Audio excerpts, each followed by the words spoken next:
Salam əziz şagirdlər. Belə bir suala baxaq. Diaqonalları 12 sm və 16 sm olan rombun hündürlüyünü tapın. Bu misalı əvvəlcə etmək üçün hündürlüyün düsturunu bilməliyik. Hündürlük bərabərdir D1 vur D2 bölünsün kökün altında D1-in kvadratı üstəgənsin D2-nin kvadratı.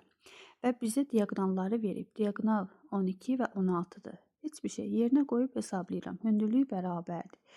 12 vur 16 kökün altında 12-nin kvadratı üstəgəl 16-nın kvadratı bərabərdir uşaqlar. 12-nin kvadratı yenə kəsir xətti çəkirəm. 12 vur 16. 12-nin kvadratı 144. 16-nın kvadratı 256. 144 üstə 256 400 eləyir və kök 20 çıxır. Və bunu ixtisar aparsam 4-ə 5 dəfə, bunu 4-ə 4 dəfə. 48 bölünsün 5 alınır. 48-i də 5-ə böləndə 9,6. Deməli, cavabımız B bəndidir. Hələlik uşaqlar.